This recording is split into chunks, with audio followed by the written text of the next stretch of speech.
Hello, it is I, Tony, from the Outsider channel.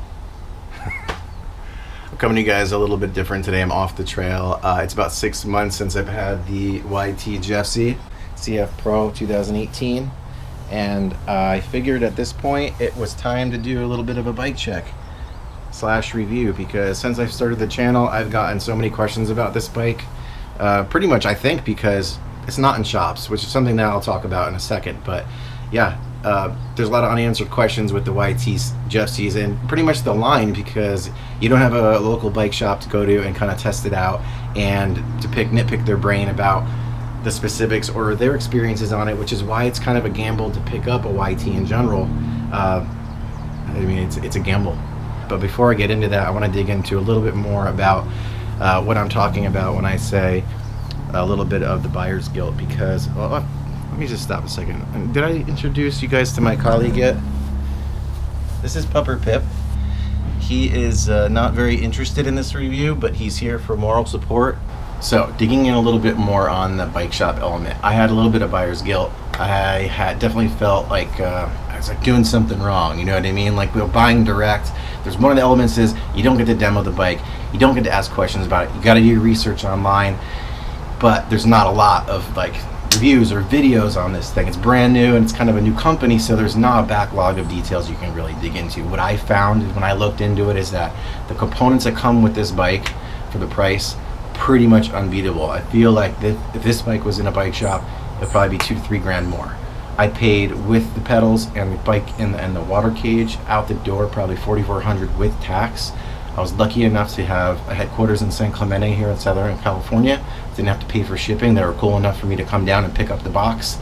But disclaimer, what I'm getting back to here is that if you have a local bike shop, you're going to deal with a little bit of that as a guilt, because I did.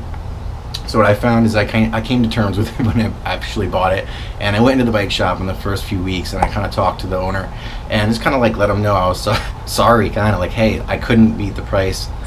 This is the bike I wanted. Unfortunately, you guys aren't able to carry it. Brought him a 12-pack of IPAs and kind of just like was honest with them about it, and they were really cool. I know you're going to get some bike shops that I heard there's rumors about bike shops refusing to even work on YTs, and Kenyon's in a specific category too because it's a direct. But it comes in a box. You're putting it together. It's going to take, I don't know how experienced you are, but if you're not as experienced like me, it took me about an hour and a half. It comes with a manual. It comes with everything you need. It comes with the tools. It's pretty much ready to go. You know, you don't need to get into details and setting up the derail or anything like that. It kind of comes pre-packaged in there, and you just kind of take off the plastic and whatnot and put on the wheels and set your settings. The suspension doesn't come set, obviously, so that's why one of those things where I put the bike together and I rode it for a couple weeks, and I kind of wanted the bike shop to do an overview once over, make sure everything was like running properly, and that's when I kind of had my little therapy session there with those guys. Just as far as rideability goes, I'm going to jump right into that. This is the best bike I've ever had.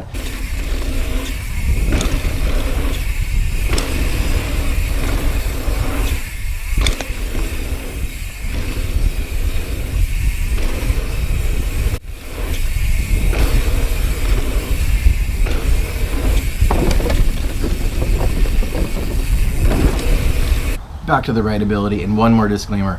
So I'm by no means able to give you a down to the dimensions and geometry full-on bike review of this thing. I'm going to give you basically the average guy's bike review. Really? I'm like in the middle of this. I'm gonna throw off my... It's kind of rude. Sorry about that. Let me get my bearings back. Okay. Rideability. I'm by no means an experienced bike mechanic or a guy that can take this thing apart and put it back together in 30 minutes and know exactly what the hell I'm doing. I don't. Comes with 150 travel on both ends.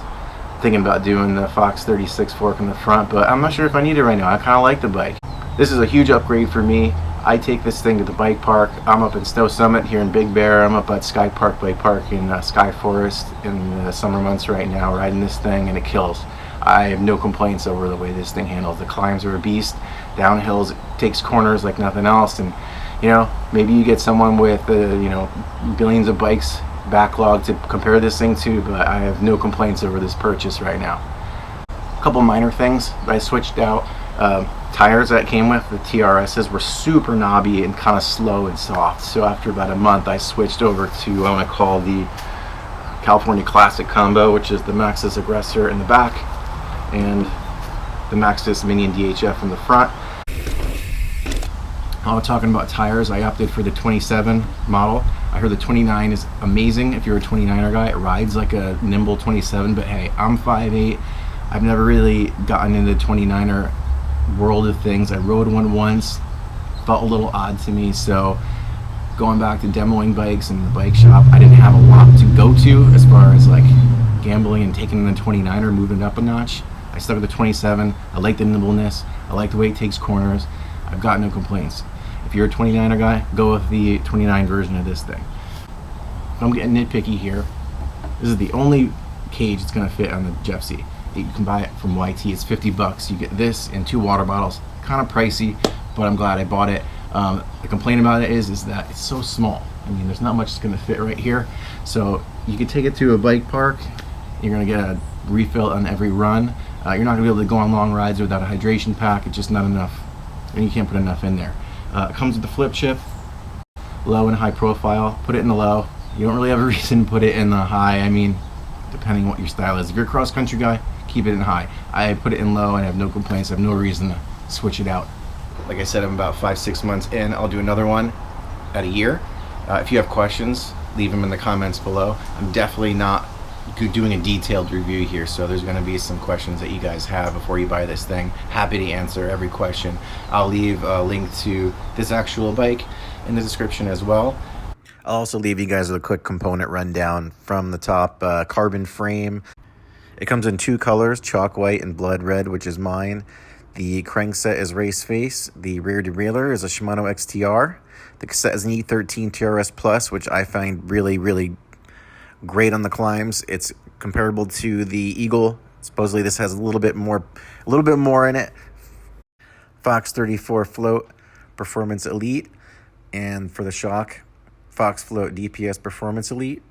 SRAM guide brakes. On behalf of myself and my colleague Pepper Pip, thanks for watching, and I'm Tony from the Outsider channel. Thanks for letting me bring your map to life, even though today we're not really using a map or a bike guide, I'd say.